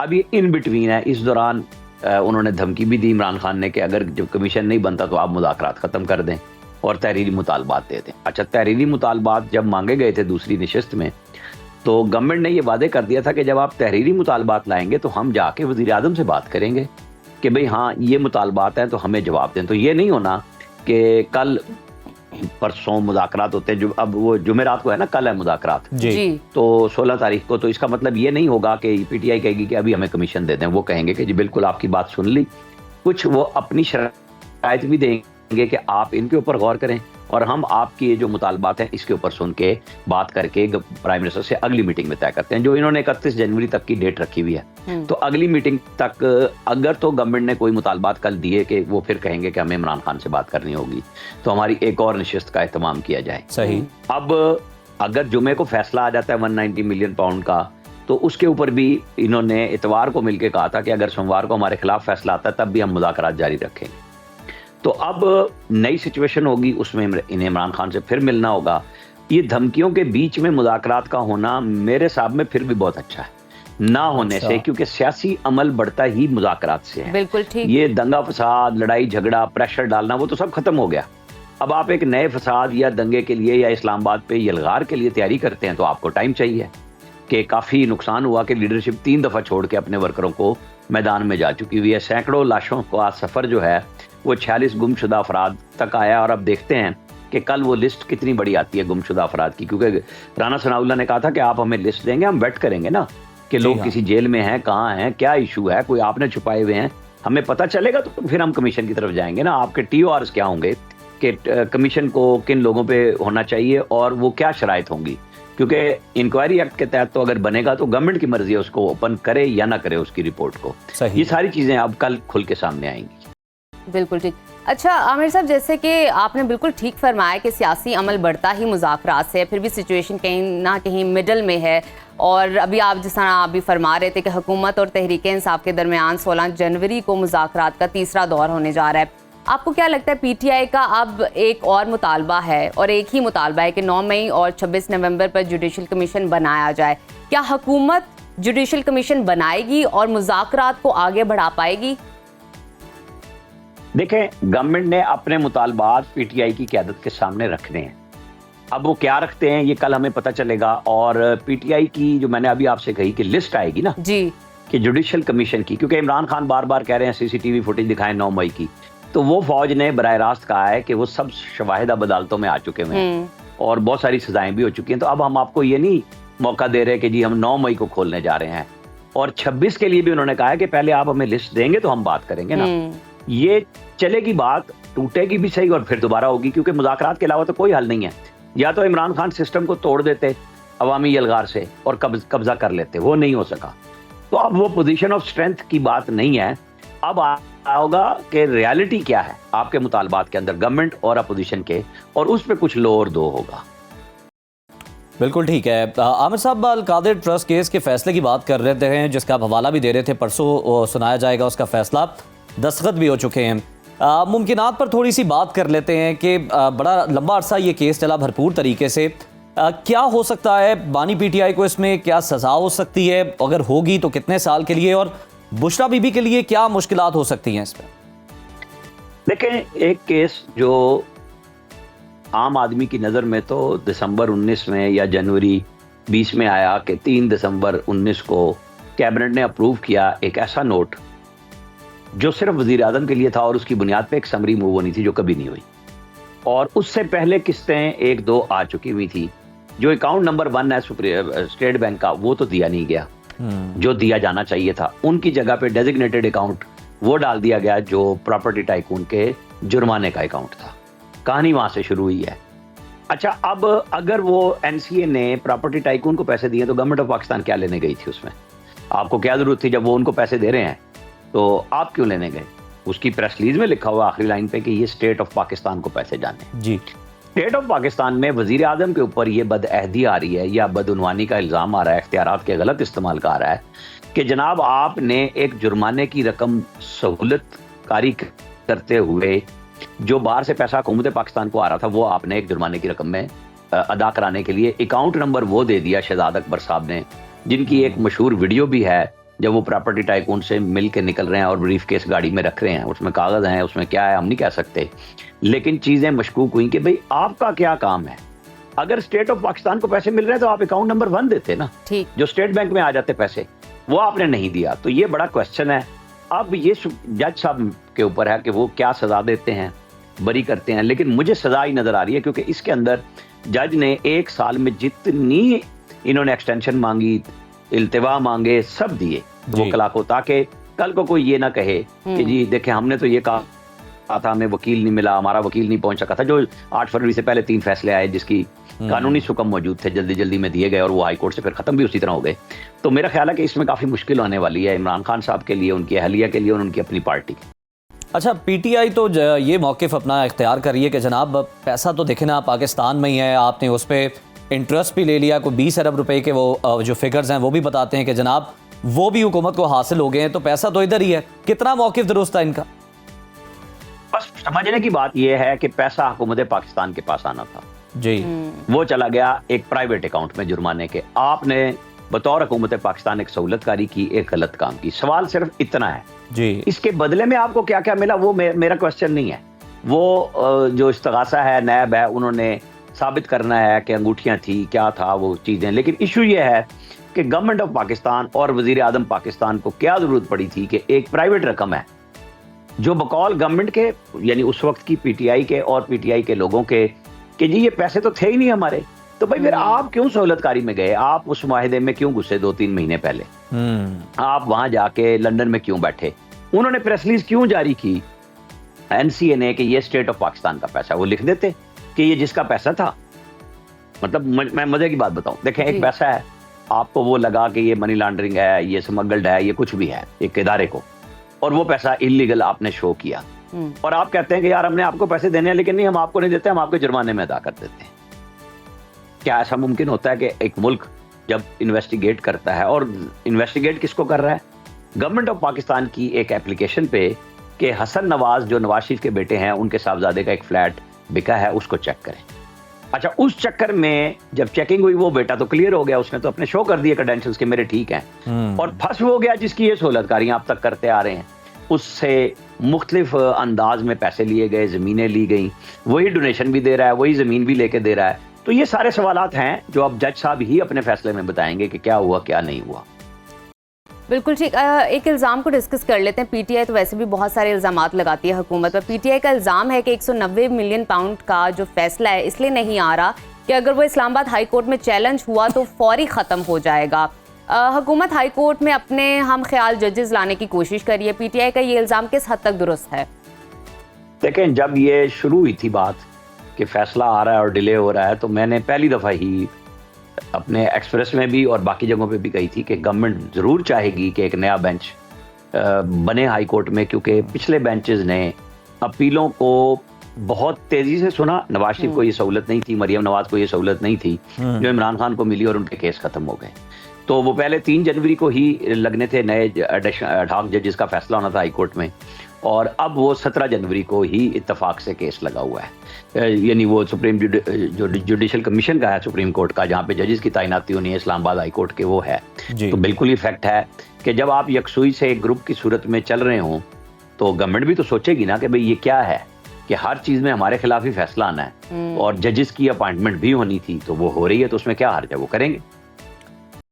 बिल्कुल ठीक है। बहुत शुक्रिया आमिर इलियास राना साहब, आपके कीमती वक्त का आप अपना तज्जिया दे रहे हैं। और बिल्कुल जो आने वाले दिन हैं, कल और परसों का दिन, ये बड़ा अहम है, और इसमें सूरत हाल मज़ीद क्लियर हो जाएगी। मुज़ाकरात के हवाले से भी पता चल जाएगा, और ये भी पता चल जाएगा कि बानी पीटीआई की मुश्किलात बढ़ने वाली हैं या फिर रिलीफ जिसे मौजज़ा भी करार दिया जा रहा है कि शायद वो होता है या नहीं, तो ये तो आने वाला वक्त ही बताएगा, और हम इस पर देखेंगे kind of.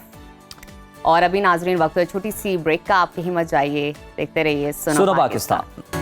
Welcome back to सुनो पाकिस्तान। नाजरीन, हमारी रोज़मर्रा की मसरूफियात और गैर मुतवाज़न तर्ज़ ज़िंदगी का सबसे पहला असर हमारे चेहरे पर आता है, यानी कि झुर्रियाँ और जल्द ढल जाना।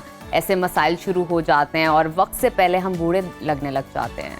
वैसे तो हमारी जल्द पर रोज़ाना लाखों नए खलिए बनते हैं, और हमारे चेहरे की जल्द हर 28 दिन के बाद खुद को बिल्कुल नया कर लेती है, लेकिन हम फिर भी नहीं जानते कि वक्त से पहले हम बूढ़ा क्यों दिखने लग जाते हैं।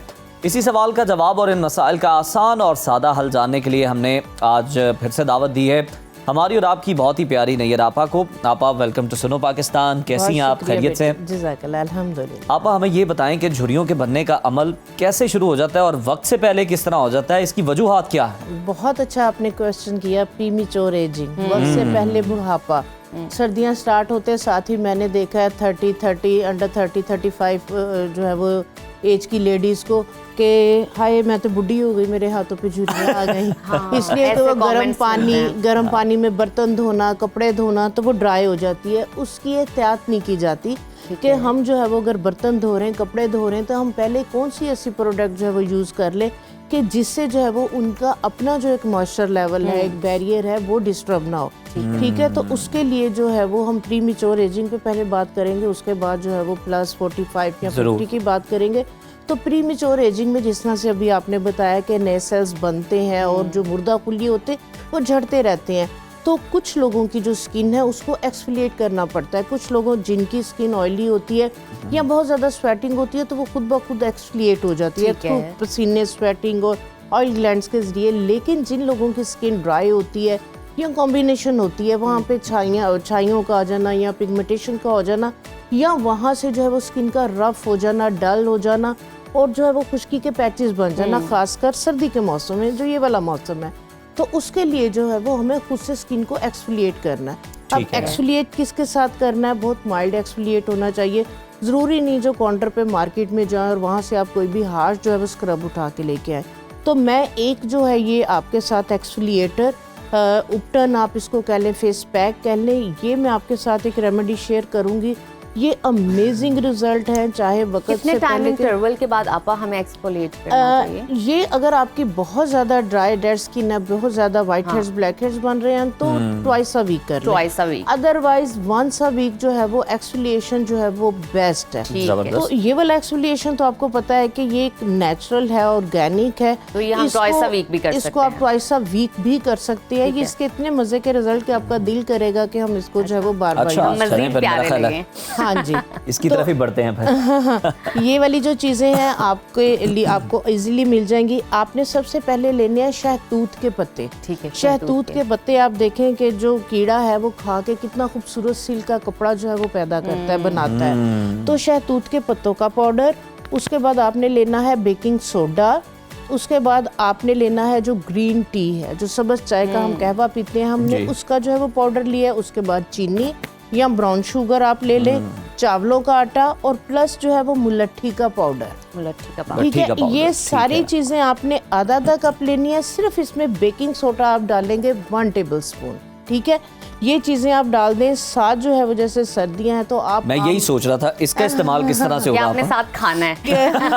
बिल्कुल पता नहीं, लगा के खाना, लगा के खाएं। नहीं, इसको खाने का भी मैं बताती हूँ। जो खाने के बाद के छिलके ड्राई करके अगर आप साथ 1 टेबलस्पून वो भी डाल लेते हैं तो अमेजिंग जो है वो इसके रिजल्ट आते हैं। ओके, तो इसको आप एक ही दफा में सारा चीनी है इसको क्रश करेंगे ना, क्रश करेंगे, लगेगी स्किन, क्रश करेंगे, ये सारा आपका पाउडर फॉर्म में बन जाएगा। ठीक है, तो ये वाला जो पाउडर आप बना के आप जो है वो इसको रख लें। इसको इस्तेमाल आपने अगेन दही के अंदर करना है। आपने 1 टेबलस्पून दही लेना है और 1 टेबलस्पून इसको डालना है। अगर फील करें कि जो इसकी पेस्ट है ज़्यादा थिक बन रही है तो थोड़ा सा इसके अंदर आप जो है वो एलोवेरा जेल का ऐड कर लें।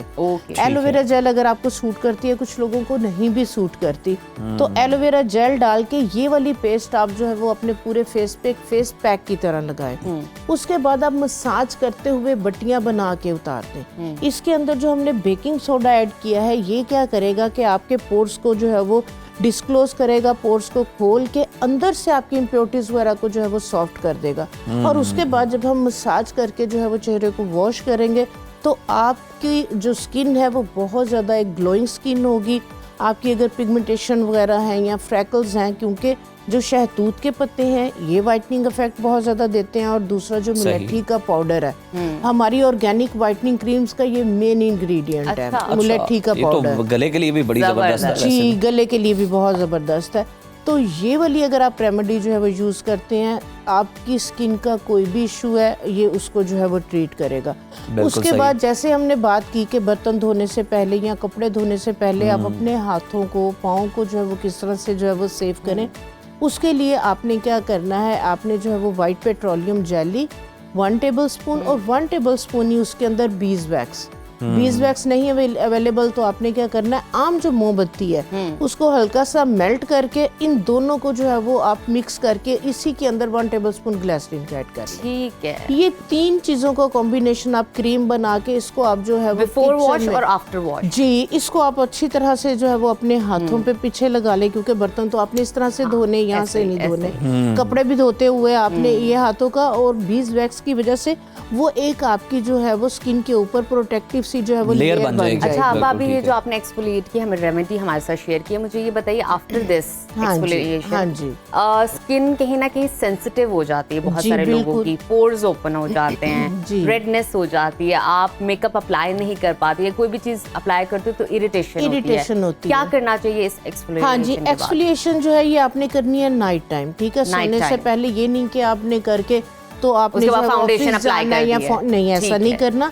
आपने कोशिश करनी है कि आप इसको रात में करें। आपने Okay। इसको वॉश कर लिया, वॉश करने के बाद आपने क्या करना है, ये वाले जो 2 ऑयल है, ये आपने जो है वो, एक आपका जो है वो कैस्टर ऑयल आ जाएगा और एक आपका ऑलिव ऑयल आ जाएगा। ऑलिव ऑयल, ये आपने बराबर क्वांटिटी के अंदर, इसी के अंदर आप 3-4 विटामिन ई के कैप्सूल डाल। ठीक है। ये वाला ऑयल आपने बाद में पूरे फेस के ऊपर आपने लगाना। ये स्किन को मॉइस्चराइज करेगा, स्किन को हाइड्रेट करेगा।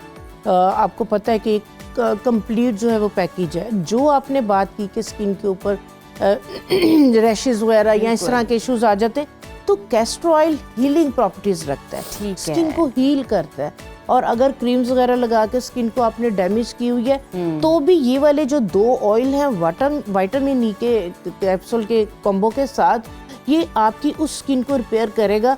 लेकिन उसके लिए शर्त ये है कि आपको वो क्रीम छोड़नी पड़ेगी।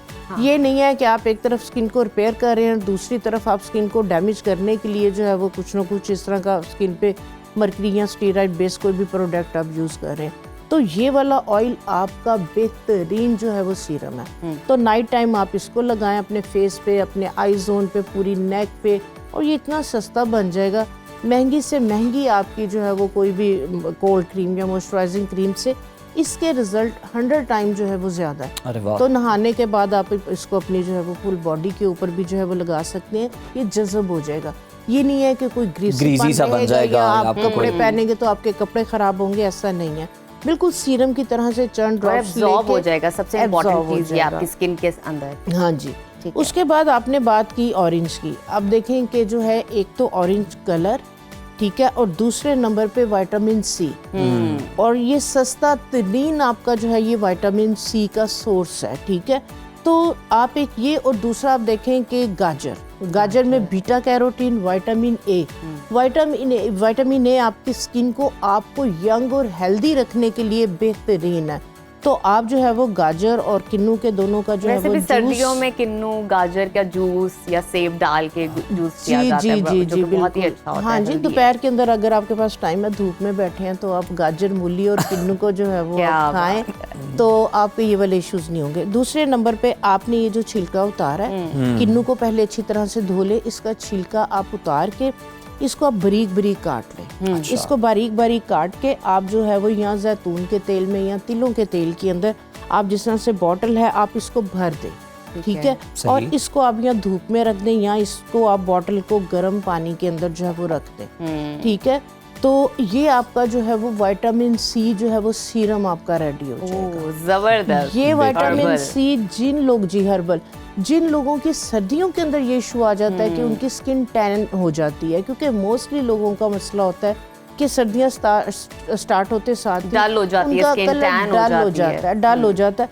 तो ये विटामिन सी सीरम आप मार्केट से लेते हैं, इतने महंगे मिलते हैं। और विटामिन सी सीरम को आपने कोशिश करनी है सन एक्सपोजर में, डे टाइम में नहीं यूज़ करें, नहीं यूज कर। नाइट टाइम आप इसको जो है वो यूज़ करें।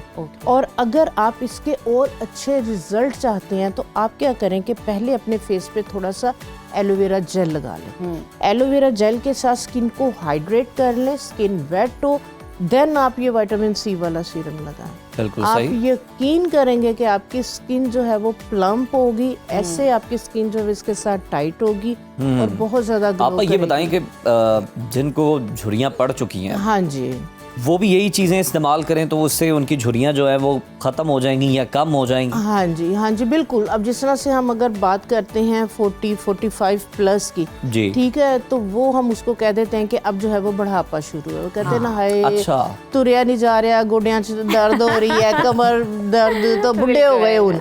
तो अगर आप बुढ़ापे से बचना चाहते हैं तो उसके लिए सबसे बेहतरीन है यखनी, कोलाजिन। कोलाजिन आपको पता है कि हमारी बॉडी के अंदर, इस स्टेज के अंदर जो है वो कमी होना शुरू हो जाती है, जिस वजह से हमारी स्किन सैग कर जाती है, स्किन में झुर्रियाँ आ जाती हैं।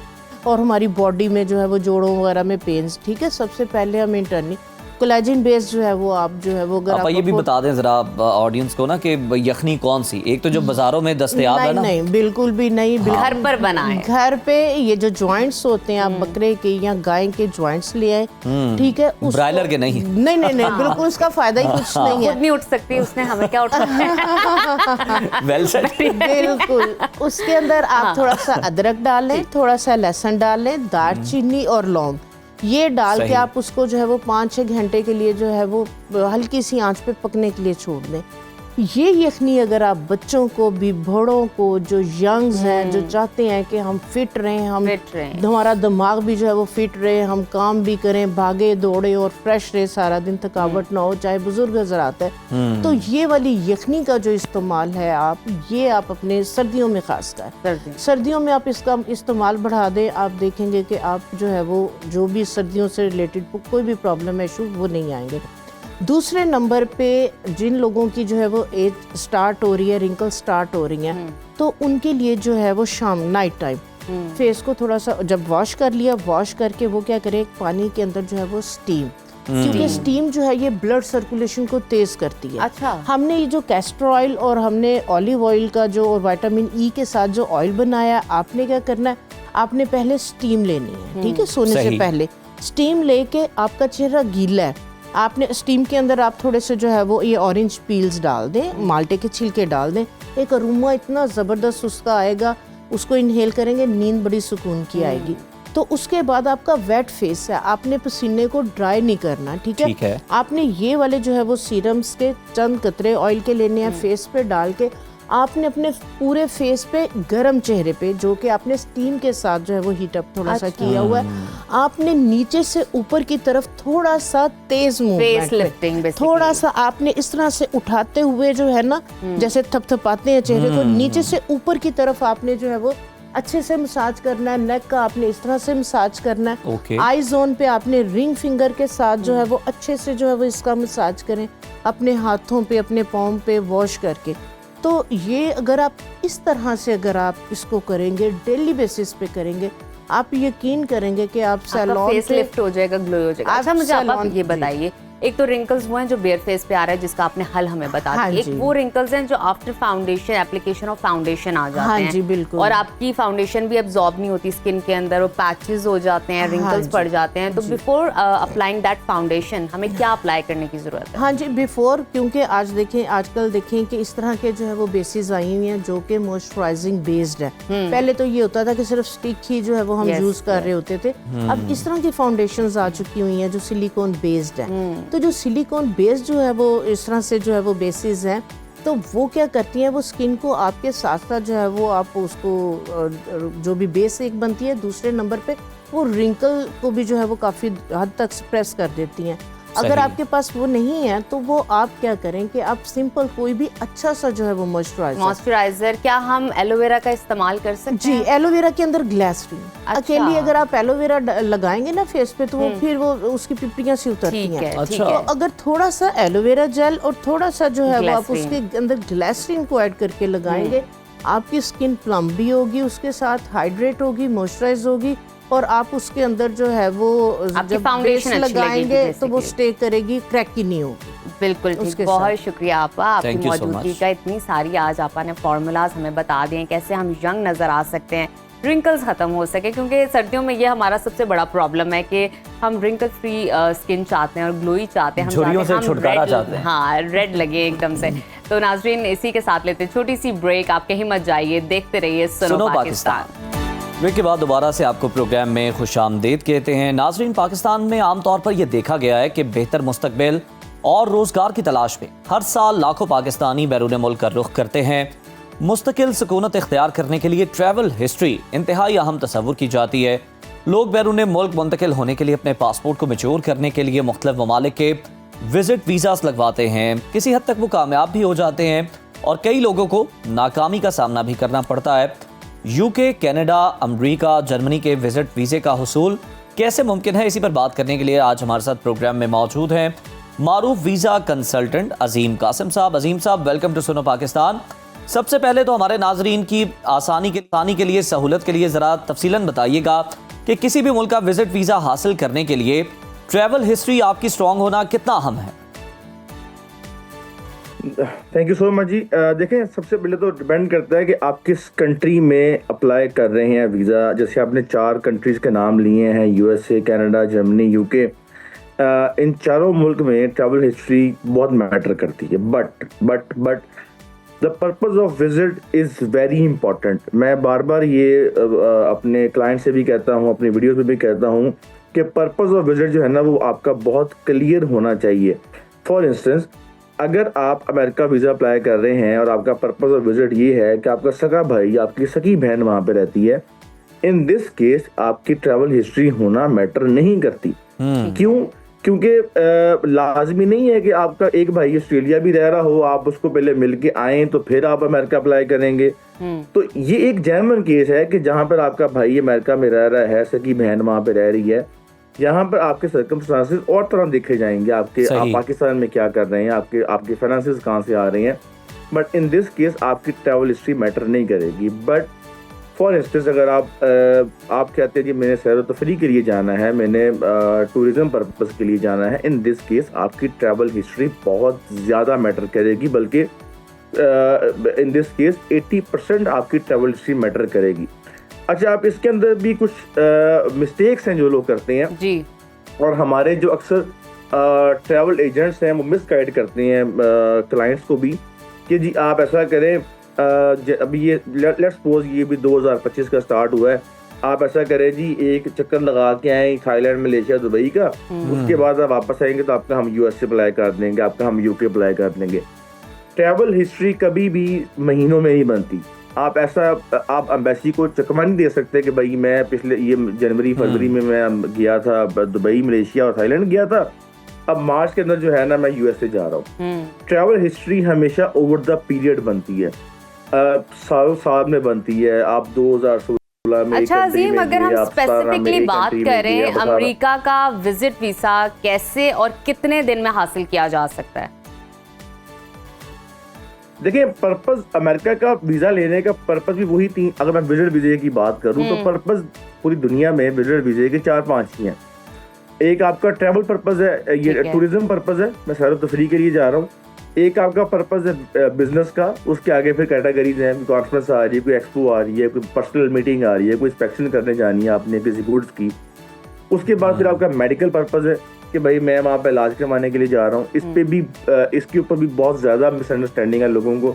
और एक आपका पर्पस है जी कि मैं फैमिली विजिट है, मैं वहाँ पर अपने बहन भाई को मिलने जा रहा हूँ। इसके अलावा कुछ प्रोफेशनल पर्पसेस होते हैं, जैसे मीडिया वालों के कुछ कैटेगरी सेपरेट की हुई उन्होंने। अच्छा अजीम, एक ये भी पर्पस होता है ना कि जनाब विजिट वीज़ा लेके उधर जाके फिर गायब हो जाना है। ऐसे क्लाइंट्स को अगर आप देख लेते हैं या वो खुद आपसे शेयर कर लेते हैं तो क्या आप उन्हें सजेस्ट करते हैं?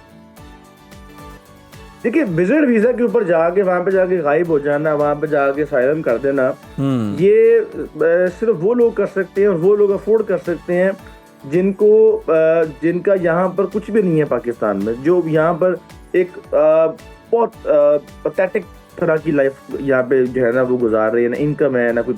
क्योंकि साइलम के बाद वहाँ पे जो लाइफ है ना अमेरिका में, कनाडा में, यूके में, वो लाइफ इजी नहीं है। आपको हर महीने जाके वहाँ पर, हर मंथली वीकली जाकर आपको वहाँ पर जाके बायोमेट्रिक करवाने पड़ते हैं सेंटर में जाकर, और फिर आपको वकीलों को हज़ारों पाउंड के अंदर फीस देनी पड़ती है, डॉलर में फीस देनी पड़ती है। और उसके बाद कुछ को वर्किंग राइट्स मिलता है, कुछ को वर्किंग राइट्स नहीं मिलता। ये भी डिपेंड करता है अदालत के फैसले के ऊपर कि क्या वो आपको वर्किंग राइट्स देती है कि नहीं देती। और जिन बंदों की ट्रैवल हिस्ट्री नहीं होती, जिनको जो किसी कंट्री में नहीं गए होते, उनको विजिट वीजा बहुत मुश्किल से मिलता है, बल्कि ना होने के बराबर मिलता है। बिल्कुल ठीक है असीम, बिल्कुल आपने सही कहा कि ये असाइलम भी जो है ना, ये भी फिर बाद में बड़ी मुश्किलात पैदा करता है। ज़रा ये बता दें कि अगर आपका पर्पस ठीक है, जिस तरह आपने कहा कि कोई भाई बहन आपका, हम यूके की बात कर लेते हैं स्पेसिफिकली, अगर वहाँ मौजूद है तो आप विजिट करना चाहते हैं, उनके पास जाना चाहते हैं मिलने के लिए, कितनी देर में आप वीज़ा हासिल कर सकते हैं, कितना टाइम लग सकता है और कौन कौन से जो डॉक्यूमेंट्स हैं वो इसके लिए ज़रूरी हैं? देखिए, जो तो टाइम है वीज़ा का after the submission of file and biometric, जब आपने बायोमेट्रिक करवा दी है, अपने फाइल जमा करवा दी, उसके बाद ऑलमोस्ट 15 डेज का टाइम है जो एम्बेसी आपसे लेती है। और यूके एम्बेसी ख़ास तौर पर जो है ना वो आपको प्रायोरिटी सर्विस भी देती है, जिसमें आप 5 दिन के अंदर भी उनसे रिप्लाई ले सकते हैं अच्छा। अपने वीज़ा एप्लीकेशन का। ये सर्विस सिर्फ यूके के पास है और किसी कंट्री के पास नहीं है, लेकिन उसकी आपको एक्स्ट्रा फीस पे करनी पड़ती है, दैट इज़ अराउंड 490 पाउंड। जहाँ तक डॉक्यूमेंट्स की बात है तो हमेशा 3 से 4 तरह के डॉक्यूमेंट्स हैं जो आप किसी भी कंट्री, फर्स्ट वर्ल्ड कंट्री में जाएंगे तो आपको वो देने पड़ते हैं। Number 1 purpose of visit. अब पर्पस ऑफ विजिट अगर लेट्स सपोज अगर आपका ये है कि आपने अपने भाई को बहन को मिलने जाना है तो वहाँ से एक इन्विटेशन लेटर आपको लाजमी चाहिए, जो आपका भाई बहन किसी लेटर हेड के ऊपर, किसी पेपर के ऊपर या किसी भी तरीके से आपको प्रोवाइड कर सकता है। सादा अपने पासपोर्ट की कॉपी अटैच कर सकता है, and that is a invitation not sponsor. इसमें भी बहुत कंफ्यूजन है कि मुझे वहां से स्पॉन्सर आ गया मैं जा रहा हूँ, स्पॉन्सर ऐसा नहीं होता। स्पॉन्सर की टाइप्स डिफरेंट है, स्पॉन्सर के डॉक्यूमेंट्स डिफरेंट होते हैं।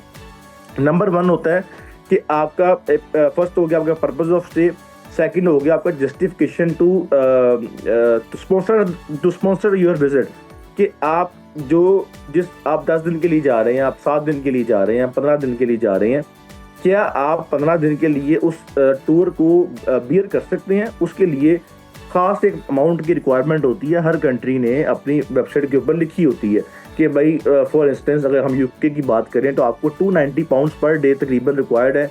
अगर आप 10 दिन के लिए जा रहे हैं तो आपके बैंक अकाउंट के अंदर 3000 से 4000 पाउंड कम से कम पड़े होने चाहिए। ये जो एक यहाँ पर हमारे में एक कॉन्सेप्ट है कि करोड़ों की स्टेटमेंट देंगे तो वीजा लग के आएगा, करोड़ों की स्टेटमेंट की रिक्वायरमेंट नहीं होती। रिक्वायरमेंट उस स्टेटमेंट की है जितने दिन आपने वहाँ पर रहना है। अगर आपने वहाँ पर 15 दिन रहना है तो जो एक रिक्वायरमेंट, एक स्पेसिफिक अमाउंट की रिक्वायर्ड है उनकी यूके की, उसको 15 से मल्टीप्लाई करें, वो अमाउंट आपने अपने अकाउंट में रखनी है और उसके बाद आपने वीजा फाइल कर देना है। अच्छा अजीम, ये यूके या यूएसए वो कंट्रीज हैं जहाँ पे डेफिनेटली लैंग्वेज बैरियर नहीं है। अब उनकी बात कर लेते हैं ममालिक की जहाँ पे लैंग्वेज बैरियर आ जाता है, जैसे जर्मनी हो गया, चाइना हो गया। वहाँ के वीज़ास के लिए क्या डॉक्यूमेंट्स की ज़रूरत है और एलिजिबिलिटी का क्या क्राइटेरिया है? देखिए, विजिट वीज़ा के लिए किसी भी तरह की आपको कोई लैंग्वेज बैरियर नहीं मिलता। आपके जितने भी एप्लीकेशन फॉर्म्स हैं वो सब के सब आपके इंग्लिश में पढ़े हुए हैं। आपके जो एम्बेसीज हैं, जो मिशन हैं पाकिस्तान के अंदर, वो आपको सपोर्ट करते हैं इंग्लिश के अंदर। और प्लस अब हर तरह की एप्लीकेशन, मोबाइल एप्लीकेशंस आ चुकी हैं जो आपको एयरपोर्ट से लेकर और आपके होटल तक आपको हर तरह से सपोर्ट करती हैं, जो आपको उनकी चाइनीज़ को कन्वर्ट करती हैं इंग्लिश के अंदर, जर्मन को कन्वर्ट करती हैं। बट विजिट वीज़ा में आपको कोई लैंग्वेज कोर्स नहीं करना पड़ेगा, किसी तरह से भी आपको आपकी अपनी वो लैंग्वेज साबित नहीं करनी पड़ेगी। ये जो आपकी जो क्वेश्चन है ये एप्लीकेबल है अगर वर्क परमिट। बिल्कुल ठीक है, बहुत शुक्रिया अजीम। एक तो आप बड़े अच्छे तरीके से जो लोग हैं उन्हें आप भी कर रहे होते हैं, और जो आपकी अपनी फील्ड के लोग हैं जो कि थोड़ी गलत बयानी कर रहे होते हैं, बल्कि बहुत ज़्यादा लोगों के साथ उनकी भी निशानदेही कर रहे होते हैं, इस्लाह भी कर रहे होते हैं। तो बहुत शुक्रिया आपके वक्त का, बिल्कुल बिल्कुल ही यही है। तो नाजरीन, ये था हमारा आज का प्रोग्राम। उम्मीद करते हैं कि आपको बेहद पसंद आया होगा। इसी के साथ मुझे और नजफ को इजाज़त दीजिए। कल आपकी खिदमत में दोबारा हाजिर होंगे, तब तक के लिए अल्लाह हाफ़िज़।